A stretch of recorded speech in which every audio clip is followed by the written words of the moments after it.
بەناوی خوای گەورە سڵاوتان لێبێت بەڕێزان لە بەرنامەیەدا قسە لەسەر چەند پرسێکی گرنگ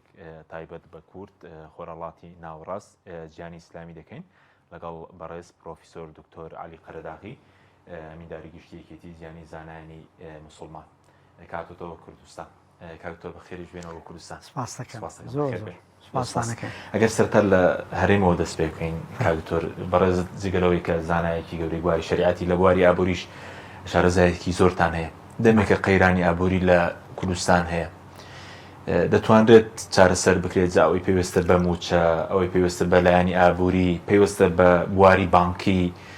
لەمڕۆ دواکەوتویەکەیە جوان. بسم الله الرحمن الرحيم الحمد لله والصلاة والسلام على رسول الله وعلى آله وصحبه ومن تبع هداه. بيشكي سفاسي جنابتو قناتي فيام أكين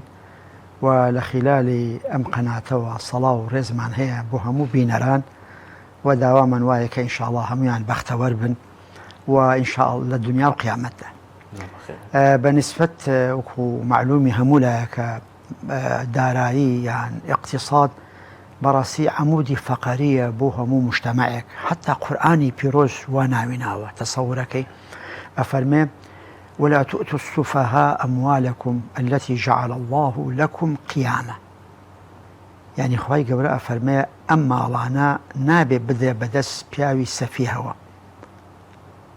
بوشي چونكي مال هوي بونو زندو بونو قشا بيداني يويا قيام كلمة وشي قيام باللغة العربية فعلا اسم مصدر نك حدثة يعني أوي بيو هلاس يعني ساكي بشي هلاس بروح يعني مجتمع بشي هلاس يكم بإيمان وأخلاق أما يك دوهم بمال أما قرنجي كي زور قورا من لا رنج السياسة شواصت كتابي اقتصادي رأسمالي واشتراكي مخوندوته هيتشي بقد أمو شيء بمختصري وبمفيدي قرنجي نداو بمال ودعي لعيني كاش مصدر كاشي باس كدو أمالية أبي بدري بدس إنساني رشيدوا بوي بتواني استثماري بكاو استفادة لي بكاو مجتمع شكي مالي خوايا وظيفة كشي وظيفة اجتماعية جابينا لسر أنفر مدي خواي قورو اقتصادي إسلامي بله من أتوانم بلهم كردستان أتواني لماوي 5 سال تا 10 سال بلانێکی ڕێک و پێکی ئیستراتیژی و مەرحەلەی طارئ ئێمە دووشتمانە ئێمە دوو کتێبێکم هەیە کتێب لە پێوتێ ئیستراتیژیەتی تەنمیە لە ضمنیانە بابێکیان ئیستراتیژیەت و طەوارئ چۆن ئێمە خطەی طارئ دابنێن بۆ 5 ساڵ بۆی بگەینە خطەی ئیستراتیژی دوای 5 ساڵ ئەم خطەیە پێویستی بە چەند مەرجێک هەیە ئەگەر تەطبیق بوو من وازم کوردستان زۆر مهەیە كردستان عقولي تايا بشري تايا خلقي تايا كردستان والداتي شاشي هي براستكي لهم ولايكوا زراعة ومعادن وهروها بترول وغاز حيوانية وغاز وبلا ومشتكي تاج هيش مشكلة كيشية مشكلة إدارية كشمان لإدارة دانك هي إدارة بيوسكا بس بيكشت براستي بصراحة يكم قندلي لا ببرد لقل قندلية هيش ناكرت ئەبێ لە پێش هەموو شتێکە یەکێک لە گەورەترینی مەرج بۆ ئەوەی کە بتوانن ئابووری پێش بخەین لە هەر شوێنێکە نەکار کوردستان ئەمام قسەیەکی علمیە نە قسەیە خاصە بۆ کوردستان ئەبێ قەزا بکەی لەسەر گەندەڵی معنای وایە یعنی ئەوانەی کە لێپرسراون مەسئولن ئەبێ دوورکەونەوە لە تیجارەت ناکرێ بەرپرسبی و بازرگانی کارتۆر بەڵێ نا ابن خلدون كغرب لسن نظري ابن خلدون بيركات على فصل سلطات على شلون بيستو سلطي حكم حاكم قاضي نابي خوي نفسي خوي يعني حكم يشبت وخصم يشبت يعني مثلا سياسي بيت يعني مثلا أبي هروها أو كساني كوا إداري مال أكن أنا بمسؤوليتك السياسي جوريان هبت الله بوشي وقصي أوا الله أجر مال درا بسياسي جورا خاوني قرار مالك تأثيرك خوي أيش تأثيرك مال سلب وإيجاب جال بروم أما اشتيك أجر أمانة بيت دوهم أبي وكو باسم كرت خطيك دا بري بيك بيت لدو مرحلة وكو يابان من هالنموذجي يابان ينمعيرة. وطبعا يابان ليرة زور خراب تربو يابان صالي 1950 كخطيكي 50 صاليان دانا 50 صال بس خطة كان تقسيم كربو دا دبش كل 5 صالك جالك مرحلي طارئ ومرحلي لقال استراتيجي أو بوكي أما أبي للصناعة اكتفاء ذاتي ما أبي بقينا دعائي مرحلة بقينا أمريكا لتقنيات لتشياء أتوانين يعمل وكو أمريكا بين يعني لأمريكاش باشتر مثلا توانيان لكمتل لبنجا صال توانيان أو خطي إخوانا تطبيق كل بلام أو خطي زور بتندي قلت يعني يكم أو بين صالي كأدري بهالشخصك اگر ناجح نبت محاسبه انا کرد جاری وابو سجن جانا کرد اگر فساد و قندليت يابو جاري وابو اعدام شيت يابو خطيك حاسب يابان لتحت الصفر قيشت امبليه اما يكم اذا بيوستي ببلانكي مرحلي وطاري واستراتيجي دعاي انجا باشوا توزيع اكري ام خطي طاري او استراتيجيه لسه بشكي ابوري تايبتي خاص لسر مستوى حكومة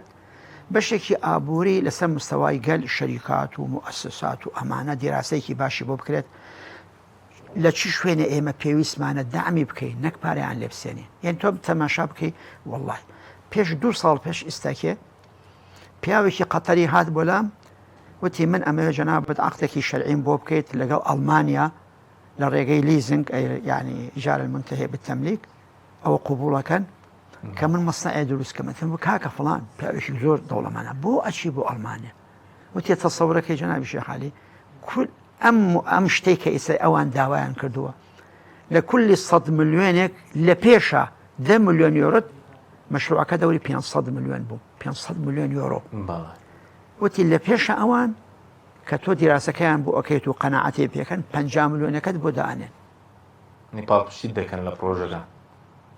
ملاحظة جال أمانة أجر بالتفصيل طبعا دور دريجة حسناكم هم برنامجك أجر بيانوت إما مستعد لصالي 2012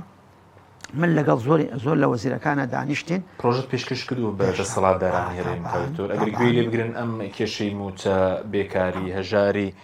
أو دتوان ريتشار السرب كري دتوان ريتشار السرب كري بلام شرني بصالك بلام توتواني لما 5 صالة لما 10 صالة إما يسا كردستان تقريبا حكم أكادواني لأنه صو 1992 تقريبا أول شن صالة دوري سيو 6 صال طول سيو 2 صال سيو 2 صال كم نية سنغافورة والله تكيب شوك ماليزيا وتي خواي بو نجاتي بيلا دستي يعني تو أو نا أركي هبو شوكي فقير بيه هيج وازي لها وردن استقلال ينكرد بياوكي باش هات خطية كبرى حتى على قريام كوقت أبوبا رئيسي سنغافورة على قريام مش بدأ سوني أخويا شبكة مهاتير محمد نا أو ماليزيا سنغافورة والله تكيب شو لما وي خطية دانا لتعليمك متميز إنجا باشو اقتصادك مدروس متنوع تواني لما وي دا صالة سنغافورة يشكل لقورتين لشاوخويا دولتي دولة من لسر مستوى العالم بس أوي كإستلا كل سنة بقولنا كشيء بطلان برينا وتيا دواكوتي سيستمي بانكي هي بمتماني هي لبنك كان أو شون تعرف دك شعر السر أكري لسوي كوا فعلا إرادي سياسي بلين مسؤولي سياسي شلا بغداش وشلا بلين لكردستان إرادي اقتصادي حقيقي هبت بو دعمي أم مشاريعنا بو ربطي أم مشروعانا بعالمه يعني مثلا خاصة أو بنوكاني كهمانا أتواني بكتب بنكي نيو دولتي مثلا علاقاته بيوندي بتايبتي لرقي بغداوة مثلا أجر يعلمتي دربن زور محاولة أجر بنك كان جيشنا شوين أوي كفعلا خلق اعتمادي كرت كأن بنكانا فعلا مالكت يا محفوظة مالكت يا استثمار أكري وزياد أكا أوي شكل أساس كان أمش طبعا تو غطائك دولي ولا قريد محاولة أكي كوا موافقاتي بنوك مركزي كان يعني بنوك عالمي كان أشي تناو أو جروبة جوراني كوالنا وبنوك كان هيا يا وقتي خوي حتى یارمەتی چەند بەنکێکماندا لێرە کە چوونە ناو گروپی بنووکی ئەیۆفی تقریبا نزیکی 250 بنک ئیسلامی تۆگە لە گروپێکا بیت ئیجتیماعی سەنەویت هەبێت لەگەڵ 250 بنکە بەقوتە بیت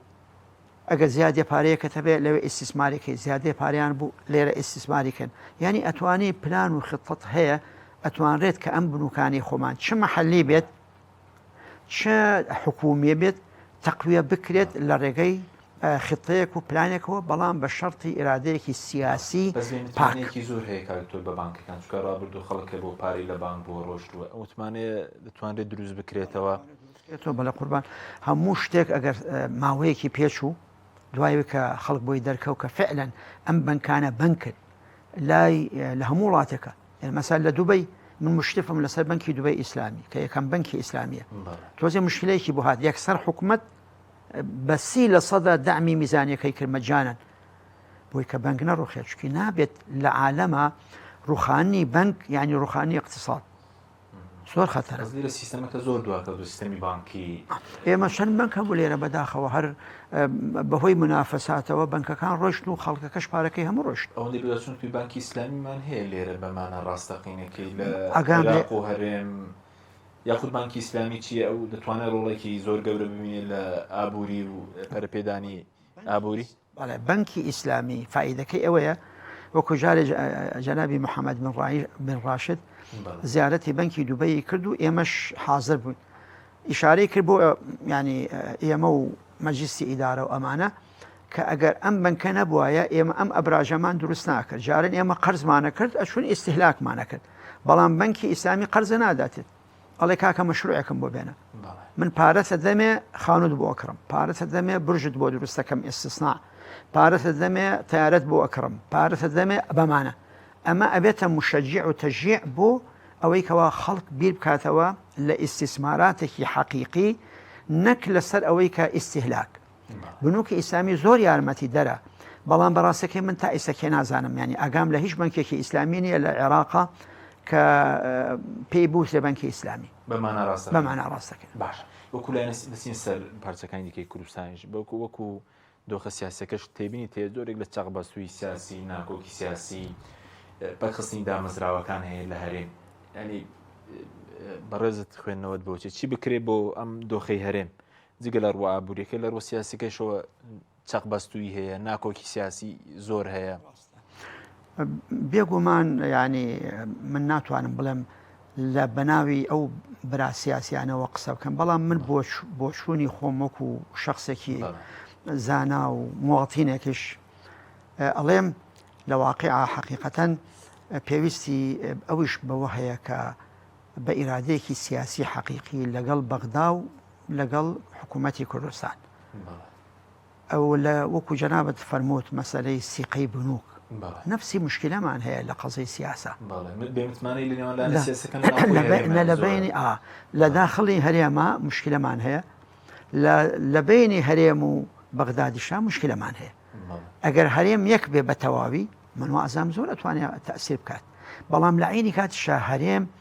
لەسەر مستەوایەکی حەقیقیشە من هەموو ژار وتومە پیان خوا ئاگادارە وتومە ئەگەر بترۆل و غازی کوردستان بەشی ڕاتب ناکات با بە تەسلیمیان کەن مەسەرن ئەگەر بەشی شەکات ئەبێت پێویستەکات کە مواڵین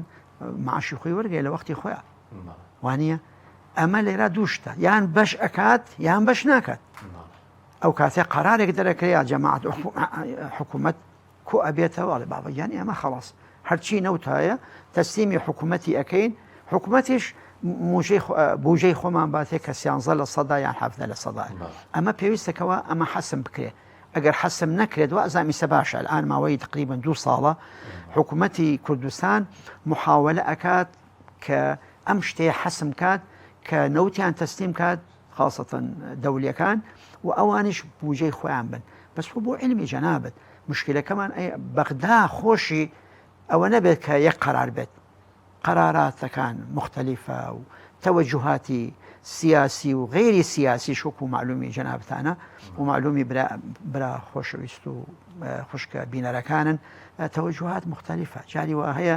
قەزیەکە ئەوە نەبێت کە ئەم شتەیە صحیحە یان ناصحیحە جاری وا هەیە تەوەجوهی سیاسی ئەچێتە ناویەوە جاری وا هەیە تەوەجوهی طائیفی ئەچێتە ناویەوە جاری وا هەیە تەوەجوهاتی تر ئەچێتە ناویەوە يعني فەقیران و هەژاران خاوەنی موچە خۆرەکان ئەبنە ضەحیە بۆ ئەم مەشاکلە لە ڕووی شەرعیەوە خواردنی موچە حرامە لەلایەن دەوڵەتەوە خواردنی موچەی خەڵک لەلایەن حکوومەتەوە حرامە حکومەت ئەمینە لەسەر موچەی خەڵک حکومەت ئەمینە لەسەر ماڵی خەڵک حکومەت واجبە لەسەری حیفاظکە لەسەر ماڵی خاصی خۆیشت حەزەتی عومەرە فەرمی ئەگەر ئێسترێک لەسەر دیژلە و فورات بکەوێت و من حکمی ئەوێ بکەم من پرسیاری لێ یەکەم حکومەت مەسئولە لەسەر حیمایەتی ضروریاتی پێنج کە نەفس و دین و عەقڵ و ماڵ و عرز و شەڕەف و کەرامەتی ئینسان ئەمە مەسئولە ئەگەر ئەمە هەر بە عامە ئەمما ماڵی ئەمانە بێگومان واجبە لەسەر حکومەت کە حیفاظکە لەسەر ئەو موشان بەڵام بە پێی توانای خۆی ئەگەر فەرەزەن حکومەت خواردنی حرامەوە ئەمما ئەگەر حکومەتی بەغانەیدا ئەوە مەسئول نییە بەڵام من ئەوەش ئەڵێم دایمەن عەرزی جەنابیشانم کردو زۆربەی ئەو برانەی کە لە بابە ئاشکرای کەن هەموو مانگ لەگەڵ مانگە بڵێەوە تا ئێمە خۆشکالەکەوەی کاوێتە 300,000 بەرمیل لە هەرێم دەفرۆشتێت و ڕاستی بەغداژ نەکراوە هیچ داهاتێکی دیارنی هیچ راپۆرتێک بۆ نمونە مەرزەکان داهاتەکان ناڕوونە ئیشکالی هاوڵاتی لەسەر ئەوەیە من ئەو ئەحساییە نازانم بێگومان ناتوانم ینی جەختی لەسەر بکەم چونکی خۆت ئەزانی جانیبی علمی على مثل الشمس فەشهد ئێمە بەڵام بێگومان من ئەڵێم پێویستەکە کوردستان جارێکی تر کەوا هەوڵ بدات کە سیاسەتێکی زۆر وازح لەگەڵ بەغدا بە ئەگەر شتێک بوو شتێک ما لە ڕۆسیاسەکە و دەچینە سەر شوێنەکانی کەش پارچەکانی دیکەی کوردستان لە ڕۆسیاسەکەیەوە چەق بەستوێکە ئەوەیە کە وەکو بێمتمانەیەکەیە بێگومان ئێمە لەم مەرحەلەیەدا لێپرسراوی کورد زۆر پێویستی بەوەیە لەسەر دووشت کار بکات بەڕاستی لەسەر یەکبوونیان لە قەزای عامە لەسەر ئەوەش کە مووقیفیان لەگەڵ بەغدا یەک مووقف بێت هەموو خەڵکیش بزانێت کە چیان داواکەن مەسە وەڵڵا ئەمە بترۆلەکە بۆ ئەوانە بوجەکە چەنێکە چۆن هێت یان نایەت چونکی بەڕاستەکەی مەسئلەی کوردستان منوە ئەزانم مانەوەی ئەم ئیقلیمەیە پەیوەندی بەوە هەیە کە یەکبوونی سیاسەکانی کوردستان زۆر چاکە بچین سەر سووریا و ڕۆژاوای کوردستان بەڕێز سەرنانی سووریا شت کردبوو لەگەڵ سەر و کۆماری سووریا چی لە دەرخوێنیەوە دۆخی سووریا بەکوێ دەگات حقیقەتەن ئێمە کە شۆڕشی سووریا سەرکەوتوو بوو و ژەنابی بەڕێز ئەحمەد شەرع بوو بە ڕئیس ئێمە ئیتیصالمان هەبوو لەگەڵا ئیتیصالمان پێکرد دوایی چەند کارێکی تریش هەبوو کە پێویست بوو وەکو کە شەخص یان وەکو ئیتیحاد یعنی خزمەتی گەلی سووری بکەین بەگشتی الحەمدولا یارمەتی دەربووین بۆ حکوومەتی سووریا بۆ ئەمەیکەوە ئەو شتانە بە تایبەتی لەسەر مستەوای بەعزە سیاساتێکی خارجی چ رووسیا بێت چ بەعزە دووەلێکی عەرەبی هەبێت کە ئێمە پەیوەندی باشمان هەیە لەگەڵیانە سیقیان پێمان هەیە الحەمدولا ئەمانەمان هەبوو بۆ ئەیکەوە ئەم حقیقەتەن تەجروبەیە ناجح بێت دوایە ئەوە بوو کە وە هەروەها برایانی کوردیشمان وەکو بڵێن قەسەد و ئەوانە لەگەڵ جەماعەتەکانی تریشا بڵێن وەکو ئیسلامیەکان و ئەمانەی لە کورد تەواصلیان هەبوو لەگەڵ ئێمە نامەیان بۆ ناردین لەسەر مستەوای بەرز کە حەزەکەین ڕۆڵت هەبێت شل لەسەر مستەوای خۆتەزانی کێشەی کورد لە سووریا پێویستی بە دوو جیهەت هەیە حکوومەتی سووریا کە وەکو جەنابی ئەحمەد شەرع و هەروە تورکیاش یعنی تورکیا تەسیری زۆرە لە سووریا تا ئێستش ئەو ڕۆڵەکەی زۆر زیاد وێستە حەزت فەرموو جا لەبەرەوە لەو دوو بوارەوە داوایان لە ئێمە کرد ئێمەش الحەمدلله پەیوەند و عەلاقەمان هەیە لەگەڵ ئەمە پەیوەندی احترام و ڕێز یانی ئەوە نەبێ خوا نەخواستە هیچ پەیوەندیەکی تر ئەوان وەکو عالمێک وەکو ڕئیسی ئیتیحادی عولەمای کوردستان آسف اتحادی علەمای جیهانی بەڵێ. ملاحظت فەرموو ئێوان احترام و ڕێزێکی زۆر ئێمە ئەگرن هەردوو لایەن ئینسان حەق بڵێ جا لەبەر ئێمە لەو بوارەوە کارمان کردووە بە باشی بەڵام من ڕێم وایە و ئەو ڕێشم وتووە بە ئەو برا خۆشەویستانە کە ئەوان خۆیان قیاسی خۆیان نەکەنە سەر کوردستانی عێراق یان کوردستانی تورکیا یان کوردستانی ڕۆژاوە بەڵێ بۆچی چونکی کولی وڵاتێک سبحان الله ظروفی خۆی هەیە یعنی من عەرزی جەنابەت کەم سەر کوردستان مەسەرەن کوردستانی عێراق هەمووی لە یەک شوێنایە من لەبوو جوگرافیەوە ژمارەی دانیشتوانەوە بەڵێ کوردستانی ئەفەن سووریا بڵێنیان ڕۆژئاوا پارچە پارچە کراوە ئەو حیزامی ئەخضەری عەرەبیە کە بەعسیەکان کردیان لە شەستەکانەوە ینی هیچ شوێنێک نییەکەوە یعنی من چوم شخصیەن بۆ جەندەریس و بۆ هەروەها بۆ ئەفرین و بۆ مەناتیقی کوردەکان کە وەختی زیلزالەکە بوو شوێنی یارمەتی شتماندا حەقیقەتەن ینی زاکە زۆر زۆر ناڕەحەتە جا لەبەر ئەوە من وە ئەزانم ئێستا ئەگەر تەفاهومێ هەبێت لەگەڵ حکوومەتی بڵێم شەرع لەسەر مافی کورد خۆی وەکو زوبان و سەقافە و حەضارە و بەشداربوونی لە حکومە و لە عینی کاتیشە نەوعێک لە ئیدارە من ئەزانم قوبوڵ ئەکە پێویستیش ناکات ئێمە شەڕی مستەلاحات بکەین وڵا ئێمە هەر فیدراڵێتمانەوێت یان کۆنفدراڵێتمانەوێت شەڕی مستەلاحات نەکەین شەڕی حقوقی مەشروع من هەمووش جارێک هاوتومە و ئەزانم حتا گوێم لێ بۆ لە قیادەی کوردی خۆشمان لێرە هیچ کەسێک کورد نییە کە داوا بکات کە مافی لە عەرەب زیاتر بێت ئێمە مەسەن کوردستانی هەر کەسێک هەیە کە بڵێ وەڵام من ئەمەوێت لە عەرەبی عێراق وەزعم باشتر بێت ینی مافی سیاسیم زۆرتر بێت ئێمە مساواتمانەوێت لاحظە فەرموو هەروەها لە تورکیا هیچ کوردێک نییە بڵێ وەڵام من ئەمەوێت مافی سیاسیم لە مافی سیاسی تورکێک یان عەرەبێک یان تورکمانێ زیاتر بێت کەوا بوو مەسەلەی مساوات لە حقوق و واجباتە ئەمە زۆر زۆر شتێکی مهمە ینی بگەنە کارێک چونکی بەڕاستی شەڕ لە مەسلحەتی ئێمە نییە لە مەسلحەتی مسلمانان نییە لە مەسلحەتی کوردیش نییە بە تایبەتی کورد چونکی کورد هیچ دەولەتێک نییە لە پاڵیەوە بەڕاستە بەستی چاوەڕێ دەکەی لە دۆخی سووریا و ئەو ینی داواکراوە لە بەڕێزشی لەلایەن کوردیشەوە لە سووریا ڕۆڵت هەبێ بەڵێ لە بینی ئەحمەد شەرع و بڵێن کوردەکان لە سووریا شوێنە داوایان لێ کردوین ئێمە یارمەتی دەربین لە سێ جیهەتەوە لە ڕێگەی قەتەر لە ڕێگەی بەعتیبار قەتەر تەسیری هەیە لەسەر حکوومەتی سووریا و لەسەر حکوومەتی یعنی تەسیرێکی ئیژابی و هەروەها تورکیا و لەگەڵ حکوومەتی شەر ئێمە ئەم نامەمان گەیانووە پیان و دەمێکە نەک ئیسەکێ و دوای ئەوەش ئەلحەمدوللا ناڵێم بە جهودی ئێمە بە جهودی هەموو لایەک و بە تایبەتی جهودی ئەو برایانەی کە لە کوردستانی ڕۆژئاوان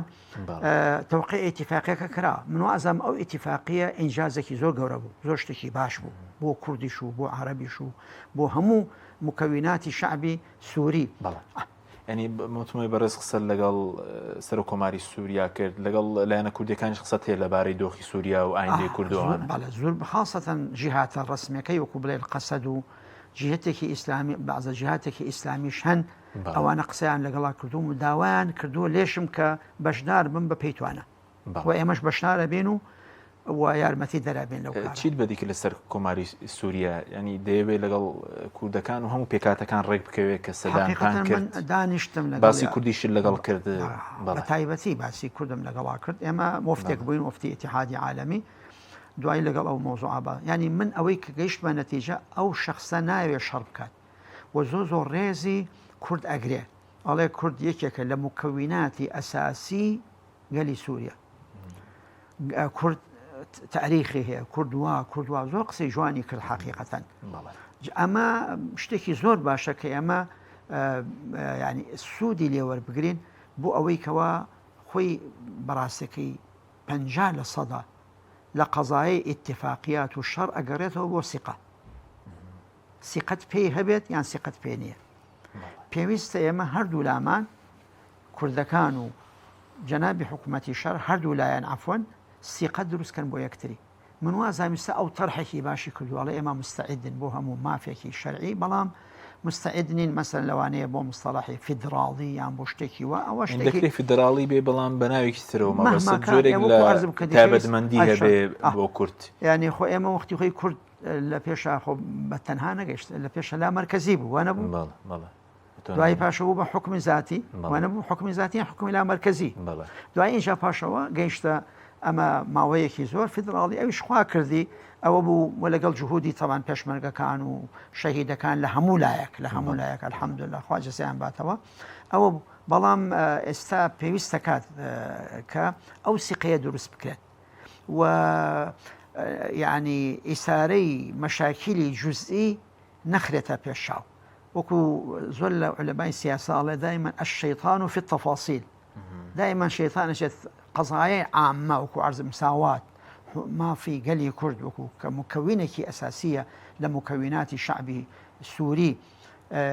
ئەمە مهمە ئەم شتانە تەثبیت بکرێت دوای اینجا پاشەوە مەسائلی جوزئی و ئیداری و ئەمانە وردە تەنفیز بکرێت. بەڵێ سوپاس دەکەم سەر کوردستانی لەسەر تورکیا و کورد لە تورکیا ئەویش پرۆژەیەکی ئاشتی دەست پێ کردووە بەڕێز پێشتر ڕۆڵ تێدا هەبووە ناوبژیوانی هەبووە پێ دوایە دەگاتە ئەنجام ئەم جارە ئەو جەران پرۆژەکەی هەیە باسی ئاشتی بینی کورد و تورک دەکات. يعني بۆ علمی جەنابەت يعني گرنگی من بە کێشەی کورد برادێکی کوردی خۆمان لەگەڵمانە بوو لێرە لە مالیزیا قیمەیەکی مالیزی کرا منیش داوت کرام کە وەختی داوام کە جەنابی ئۆردوغان لەسەر هێنەکە بوو ئیشارەی کرد سەلام منیش شوم سەلامم لێ کرد وتم ئەمە دانیشتم لەگەڵ وتی فەرموو یەکسەر وتی بەسی سەکێ زەلا ینی ڕئیسی ئێرانی داوای لیقایەکی لێ کردوون دوای ئەو مباشرەتەن تۆ المهم لەو ماوەیە حد نفسی وەختەکە لەو ماوەی پێشووە یەکەم شت لەگەڵا باسم کرد ئەم مەسەلەی کوردستان و ڕێکەوتن و حتا پەکەکە ئەم ئەحزابانە پێویستەکە کە بەڕاستیەکەی ئەبێت حل بکرێت یعنی کوشتن و بڕین و خوێن ڕێژی سوودی نییە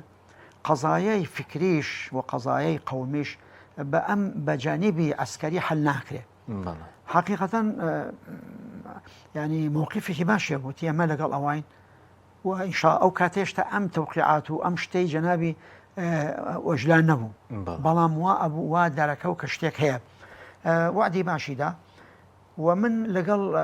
قیادەی ئەوانە هاتن بۆلام لە زۆر شوێنە لە ئەوروپا داوایان لیقایە لێ کرد ئەحمەد تورک لەگەڵ دانیشتین لەگەڵ سەکردەکانی هەدەپە و کورد لە تورکیا دەم پارتی ئێستا بڵێ قسمێکیان لەیرە دانیشتین لە سلێمانی قسەم لەگەڵاکردن و داوام لێکردن کە یعنی ئێوە تەرکیز کەنە سەر مافی کورد تەرکیز مەکەنە سەر شتێکی تر جاری وا هەیە ئایدۆلۆژیەت مشکلەکەمان ئایدۆلۆژیە ئەی بابە تۆ مەسەلەی کورد چیەکە مەسئلەی ئایدۆلۆژیەتی شتر ئەوە شتێکی ترە مەقصودی جەناب دەزان المهم ئێستا پێشبین دەکرێت کاکتۆر ینی کورد لەوێ دەستورێک هەموار بکرێتەوە لە ڕووی زمانەوە تایبەتمەندی پێ بدرێت بەرەو ئەوە دەڕۆین دەڵێن ئەو جەران هەنگامی ناوە بەڵام دەڵێن پێویستی بە کۆمەڵێک یاسایە لە پەرلەمان یەکێ لە ئیجابیاتی مەسەلەکە ئەوەیە فکرەکە طبعا بەنسبەت حزبی عەدالە و تەنمیە ئوستاد ئۆردوغان ئەمە دەمێکە ئەمان حەزەکەن ئەم حەلی ئەم مشکلەیە بکرێ بەڕاستی بەڵکو بەعەکسەوە جەنابی نەجمەدین ئەربەکان پێش تقریبا ئەتوانم بڵێم 30 ساڵ پێش ئێستاکێ وەڵاهی زەلامێکی لەنەوەدەکانە زەلامێک ئەو کاتە ئۆژلان لە هێن بوو لە لوبنان بوو عەبدەڵڵا ئۆژلان هێشتا دەستگیر نەکراوە ینی تقریبا تاریخەکەم لایە بەسی سەکێ نایەتەوە خەیاڵم داوای کرد کە ئێمەمان حەلی ئەم مشکلەی کوردی بکەین چۆن ئێمە بە ئەتیبار تۆ شەخسەتێکی عالیمی و کوردیت و ئەوانە لەو کاتەوە ئەم ئیسلامیانە ئەیانێ حەلی ئەم مشکلە بکەن بەس چۆنی بکەن چۆنی نەکەن ئەوە جاری وە هەیە مشکلە دروستە بێت ئەم جارە ئیجابیەتی ئەوەیە ئەوەی کە تەرحی ئەم فکرەی کردووە بەهجەت دەوڵەت باخچەلیە ئەمە کە ڕئیسی حیزبی قەومی تورکیە ئەمە معنای چییە وەکو کوردی خۆمان ڕێ شتەکە گەیوە وانە لە عینی کاتیشە ئۆژلان لە سژنا و لە کە سژن کرا زۆر مووقیفی گۆڕا داواکە بۆ برایەتی کورد و تورک وكأنه زۆر يعني قسەی کرد لەو شتانە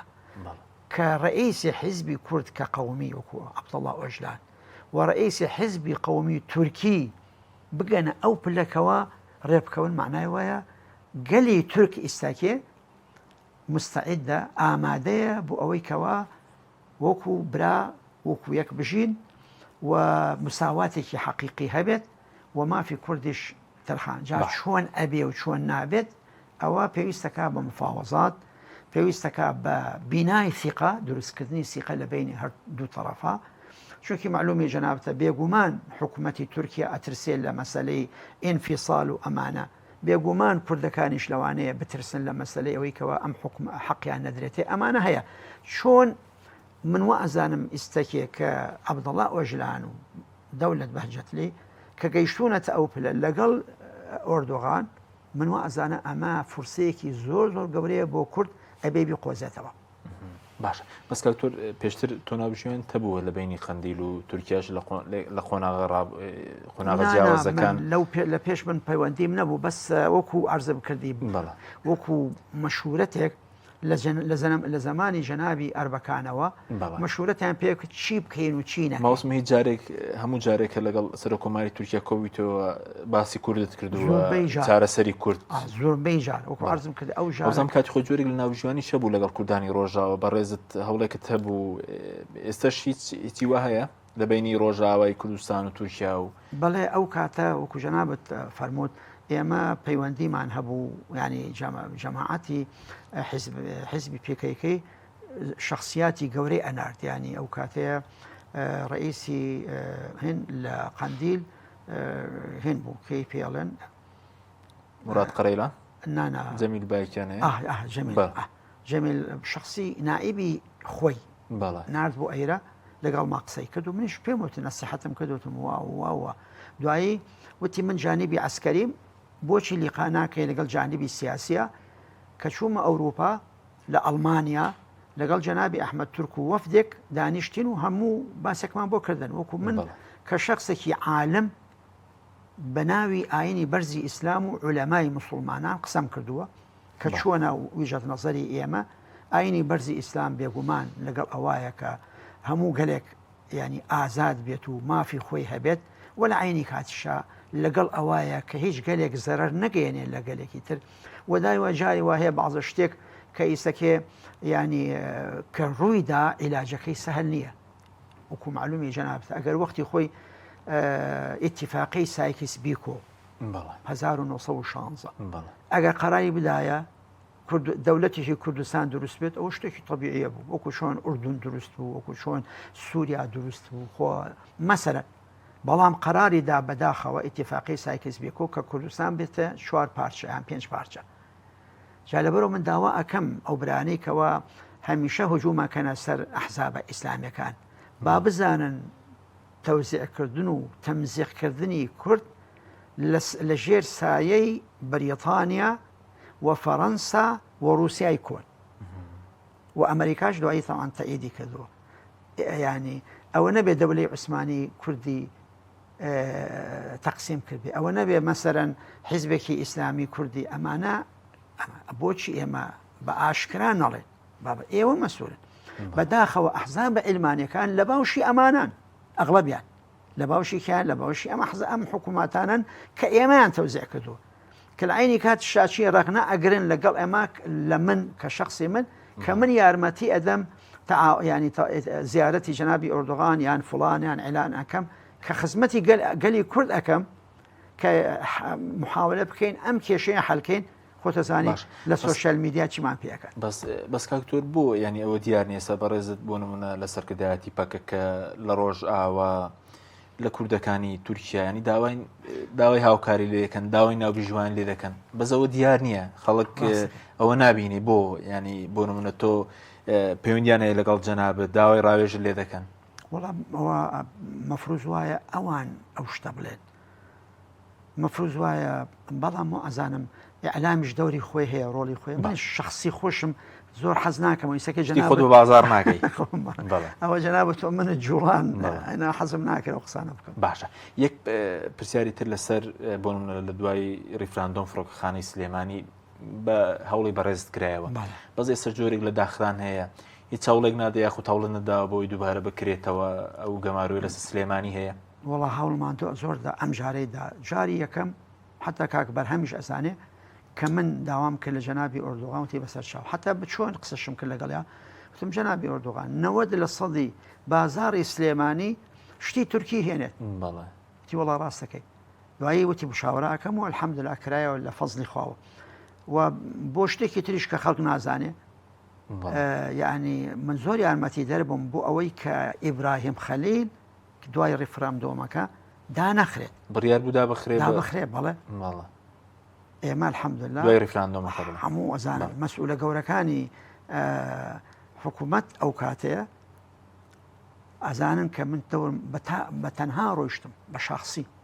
بۆ لای جەنابی ئۆردۆغان داوام لێ کرد کە ئەو شوێنێ دانەخرێت بۆ ئێستا کە سلێمانی داخرا داوامان کرد تۆزێ مشکلەیەکیانە ئێوەتان ئێمە 3-4 مشکلی گەورەمان هەیە یەکێ لەو مشکلانە ئەوەیە کە پەکەکە لەوێ لە سلێمانی وجودی زۆری هەیە مطمئنین لە جانبی ئەمنی هەرچەند خواڵ ناگرێ برایانی ئەیرە هەموو تاکیدیان کرد بەڵام من و ئەزان مەگەر کێشەی پەکەکە هەل بکرێت پرۆسەیاشتی بچێتە پێشەوە کاریگەری دەبێت یەکسەر باشە کاتۆر بە کورتی سوپاس دەکەین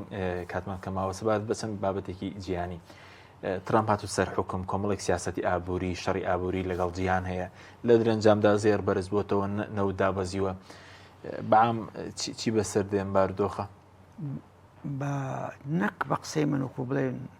عالمێکی اقتصادی ئیسلامی بەڵێ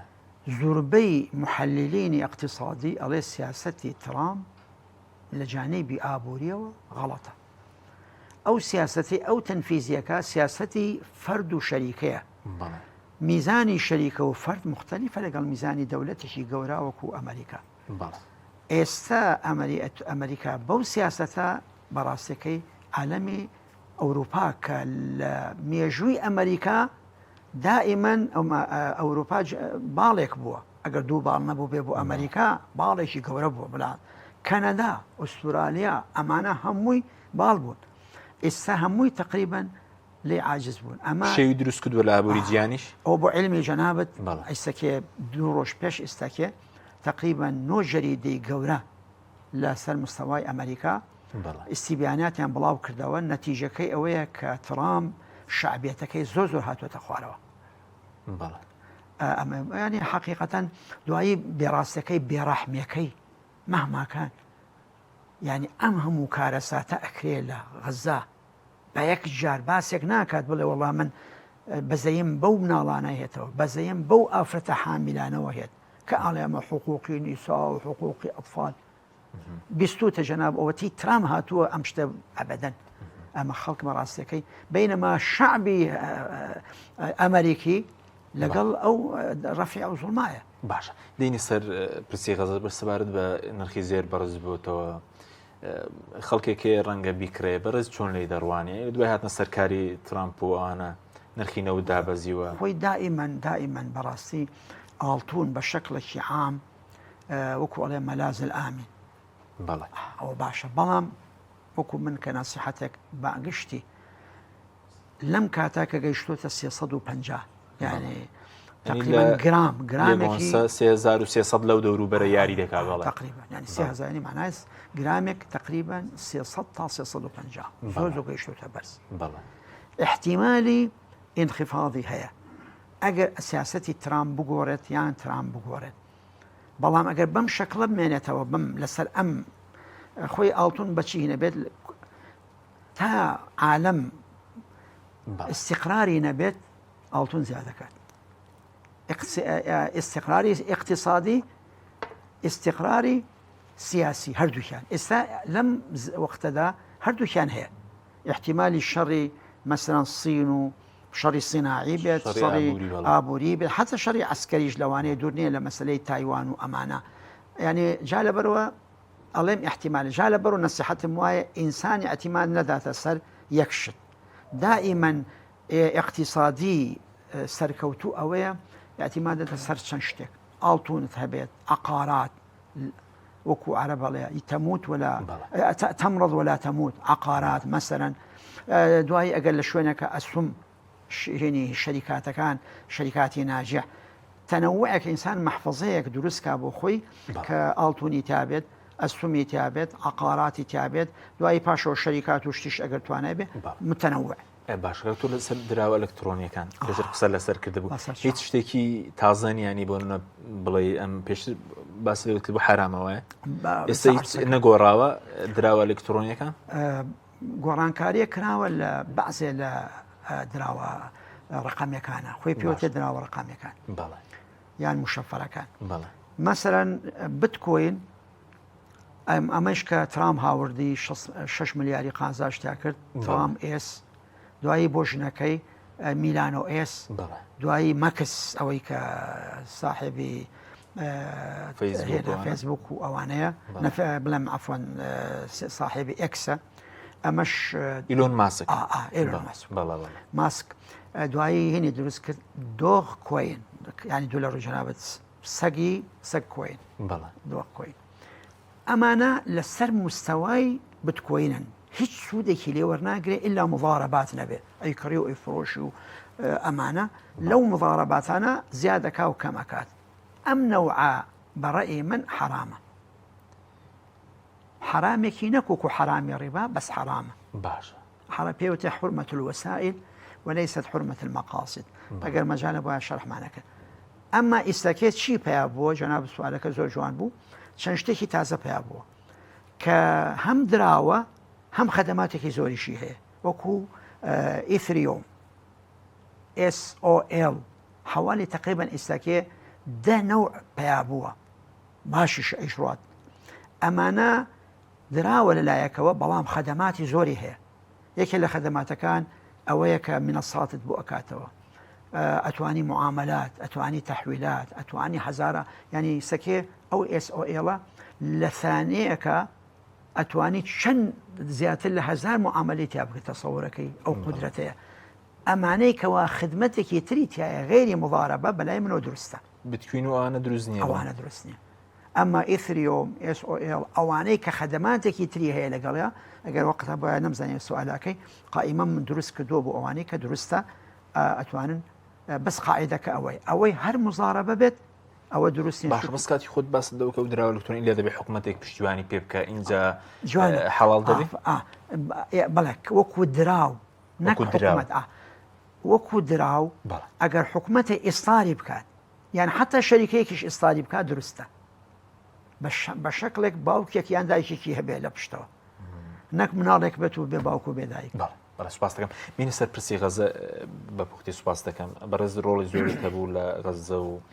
خزمەتکردنی غەزە لە بوارە جۆر بە جۆرەکان ڕۆڵی ئیسلامیەکانی کوردستانیش چۆن دەبینی جا چ وەکو ئیسلامیەکان حزب چ وەکو دەستگا خێرخوازەکانیان چ وەکو ڕاگەیاندەکانیان والله حقیقەتەن الحەمدوللا من متابعم بۆ ئەم مەسەلەیە کوردستان بەگشتی بە هەموو مکەویناتەکەی و بەڕاستەکەی موسڵمانەکان بەگشتی ماعەدا فئەیەکی کەم نەبێت بەداخەوە کە خۆیان بە ساحێبی منهەجی سەلەفیە زان و سەلەفیش لەوان زۆر زۆر دوورە غەیری ئەوانە نەبێت برانی سوفی و برانی یەگرت و برانی کۆمەڵ و برایانی هەموو موسڵمانێک لەم وڵاتە ڕەحمیان هەیە بەوانە و تەئیدی ئەو شتە ئەکەن وەناحی شەرعیش ئەمە واجبە من نازم ئەوانە قورئانیان نەخوێندوتەوە یان کتێبی فقیان نەخوێندوتەوە ئیجماعی عولەمایە کە ئەگەر لە شوێنێکە شوێنی احتیلال کرا لە تەرەفی دەولەتێکی کافرەوە واجبە لەسەر هەموو موسڵمانان یارمەتی دەربن تاوەکو ئەو وڵاتە ئازاد دەکەن ئەمە شوێنی ئیجماعە ئەزەری شەریف ئەم فتوای هەیە کۆن و تازەش ملاحەزە ئێمە ئیتحاد تقریبا 6,000 عالم دوای ئەندەنوسیا بە گەورەی خۆی تەئیدی کرد کە 10 ملیۆن عالمیان هەیە 10 ملیۆن عالم جەمعی عولەماکانیان 10 ملیۆنە لەگەڵ پاکستان هەموو ئەمە نازامان شۆنەکەن جا لەبەرەوە کوردستان بە شەکڵێکی عام ئێمە زۆر سوپاسیانەکەین بەڕاستەکەی خوای گەورە ئەژیانەداتەوە نەک ئێمە خوای گەورە ئەژیانەداتەوە خێرخوازانی کوردستانیش بەڕاستی قسووریان نەکرد ومن ئاگام لەیە کە پەیام و سپێدە و ئەمانەش بەڕاستیکەی الحەمدوللا ڕۆڵێکی باشیان هەبوو بۆ کۆکردنەوە و هەروەها بۆیە یارمەتیدانی ئەهلی غەزە. بەڵێ وەکو ڕێکخراوەکان ئێستا ڕابطەی ئیسلامی بەڵێ ڕابطەی ئیسلامی بەخشین هانای خێرخوازی بەختەوەری ئەوانە ڕۆڵیان هەیە. من ئاگاشم لێت و من قسمێکیان یارمەتی دەرم کە چۆن پارەکانیان بۆ بگەێنینە جەمعیاتی ڕسمی کە بتوانێت ئەو کارانە جێبەجێ بکات لە غەزە. باشە ئەی وەکو داهاتووی غەزە چۆن دەبینی بەڕێز لەگەڵ سەرکردەکانی فەڵەستینی شەر پەیوەندیت هەیە داهاتووەکە چۆن دەبینی ئەنی کۆمەڵکوژیەکی بەردەوام هەیە فشارێکی زۆر هەیە بەس یەکێک لەو شتانە بەڕاستەکەی ئەوەیە کە بزانێن کە یەکەم جارە لە تاریخی عەرەب و جوولەکە کە شەڕ دەوام کات زیاتر لە 1 هەفتە ئێستا لە 1 ساڵ لە 1 هەفتە هەموو شەڕەکان شەڕی دەوڵەتانی عەرەبی 1 هەفتە بوو 1 هەفتە بەڵکو ساڵی 1967 ئیسرائیل 6 ساعات بوو جۆلانیش و سینا و ضەفە و هەمووی گرت ملاحەزە فەرموو ئەم جارە دەوری ساڵێک و 6 مانگ زیاترە تقریبا ئێستا گەیشتوونێتە 18 مانگ ئێمە ئەمانش هەڵاکەن تا ئێستش نشکاون وەکو معلوم پێش 2 ڕۆژ پێش سەکێ عملیاتی نەوعی مشکلەکە گەلەکە فەوتاوە بەڕاستی بە شەکلێکی زۆر بێڕەحمانە بێویژدانانە بە وەکو جینۆساید ئیبادەی جەماعی هەرچی کەلیمات هەیە تۆ ئیستیعمالی کە جوولەکە بەکاری هێنێ نەک جوولەکە قەستم ئەوانەی کە ئیحتیلالەکەن دەوڵەتی ئیحتیلال بەکاری ئەهێنێت بەڵام ئەمان تا ئێستاکە سمودیان کردووە من بە پێی قەناعەت و داخلی خۆم ئەڵێم ئینشاءڵڵا منتەسیرن ناشکێن شکانی کێشەی فەڵەستینە بەگشتی بە هیچ شکلێک ئەگەر بشکێن معنای وایە غەزە احتیلالێکرێ و ضەفەش احتیلال کراوە حتا لەوانەیە تەوەسوعێکی تۆزیش بکەن لە سووریا و لە مصر و لەملا و لەولا چونکی ئەو نەتینیاهۆ ئەو جەماعەتەی لەگەڵایەتی هەر زۆر متەطەرریفن ئاشکرا ئەڵێن ئەڵێ ئێمە غەزە احتیلالەکەین و ئەیکەینە جوزێک لە دەوڵەتی ئیسرائیلی احتیلالی جا لەبەرەوە بەڵام لە داخڵی نەفسی خۆم و بە پێی معلوماتی من ئەوە بەقووەتەن با علمی جەنابەت ئەمانە خورمایان تەوزیع کردووە لەسەر خۆیان بۆ 5 ساڵ یعنی مەسەن ساڵێک 365 زەربی 5 کە مەسەنەن ڕۆژی کولی گەنجێک حەقی خۆی هەیە لەبە خۆ جەنابی ئەو سینوار کە وەختێ هات 3 ڕۆژ بوو حوتی هاورد بوو لەگەڵ خۆیان کەزانی ئەمێنێتەوە ڕۆژی دوانی خوارد سیانی پێما بوو کە وەختی شەهید کرا ڕۆژی بە دوانەژیە بە 2 خورما بە 3 خورما ئاوا کارەکەن جا لەبەرەوە ئینشاءالله کەسی ئەو ئیمانە بە قووەتی هەبێ ئەو تەختیتێ هەبێت تۆ لەو کاتە تۆ بۆ 5 ساڵ مەوادی غیزایی خۆت دابنیت کە برێتێ لە خورما معنای چۆنە تا ئێستش ئیسرائیل ئەڵێ خوبەراکانی ئەڵێ تا ئێستش 25% ئێمە لە ئەنفاقەکان تێکمان داوە تەسەوڕەکەی هێشتا 75 ماوەتە جا بە ساڵێک و 6 مانگ 25 کردو ئەوانەی تر چەندێکی پێچ جامە متەفاعیلم باش بەس وەکو دو بەڵام معنای واش نییە کە ئەم شتەیە والله ئاعلم شتەکە زەختەکە زۆر گەورەیە سوپاسەکەن زۆر ماماندووکی داوت پرسیارمان ینی هەموو جارێک کە دەیان بینی سەرکردەکانی فەڵەستین بێ لایەنەکانیان بێ تێگەشتیان هەیە بۆ هاوکاری کورد بەڵێ خۆ مقابلێکیان لەگەڵا کردن لێرە ما جەنابی ئیسماعیل هەنیە زۆر قسێکی جوانی کرد زۆر لەبارەی قەزەی کورد ئێمە ئیفتیخارەکەین بە گەلی کورد ئیفتیخارەکەین بە سەلاح الدین ئێمە بڕوامان وایە کە گەلی کورد گەلێکی ئەسیلە جزئێکی ئەساسیە لە مکەویناتی شەرقی ئەوسەط زۆر قسەی جوانی کرد ئەیزانم بوو بەردەوا پرسیار مەسەر ئاینی ئیبراهیمیش ئێستا قسەی لەسەر دەکرێت پێشتریش ئێوە ڕەفستان کردبووە ئێستا هەر برەی پێدەدرێت ئاینی ئیبراهیمی کەسی ئاین لێک بدرێت یان وێنا بکرێ ئاینی حەقەتەن ئیبراهیمی ئەمە سیاسەتێکی سەهیوێنیە بۆ قبولکردنی جوولەکە کە جزئێکی ئەساسی لە مکەویناتی شەرقی ئەوسەط چونکی جوولەکە تقریبا لە 79ەوە وەکو معلومی جەنابەت ئیتیفاقی کام دێڤێت کرا لەگەڵ مسرە تا ئێستاکەی شەعبی مصری قبولی ژوولەکەی نەکردەوە مەسەن ئوردون شۆن 1994 بە جانیبی دینی ئیسا بەداخەوە ئەو عولەمانیان هاوردووە شێخی ابن بەیە و لە پێشیشا بەداخەوە جەنابی شێخی ئەزهەر بەس الحەمدلله شێخی ئەزهەر ئینسیحابی کردووتی ئەم ئیبراهیمیە کوفرە ئەمە قسەی شێخی ئەزهەرە کە خۆی لەسەری بوو خۆی سەرۆکی بوو وتی ئەم ئیبراهیمەی کە ئەیکەن کوفرە جا ئێمە مؤتەمەرێکمان کرد بەڕاستیەکەی بە ئەڵێ غیر منحاس 500 عالم لەسەر مستەوای عالم بەشدار بوو 500 گەیشتن ئەوە کە ئەمە شتێکی زۆر ترسناکە لە بوارەی دین بۆ ئیسلام و هەروەها لە بوارەی سیاست کە ڕێکەوتنی ئیبراهیمی بوو باشە بەس لە هەولێر شتێکرا بە ناوی زای نیشتیمانی ینی یەکبوون دروشمەکە یەکبوون بوو لە باوەڕدا ئەوە هەڵە نییە نازانم ئەوە ئەگام دەڵێن دروشمەکە یەکبوون لە باوەڕدا ینی ئاینەکان لە باوەڕدا ئەوە یعنی ئەمان مەسلەی ئەوەی کە کرا بەڕاستەکی تەفاسیل و شتملانیە بەچین بەڵێ سوپاس دەکەین بەڕاست دکتۆر علی قەرداخی مادومان کردی سوپاسیان بەدەبوون خوا پاراشداتەوە بە خێرش بێنەوە سپاس دەکەین زۆر سپاس بۆ جەنابەت و هەروەها سپاس بۆ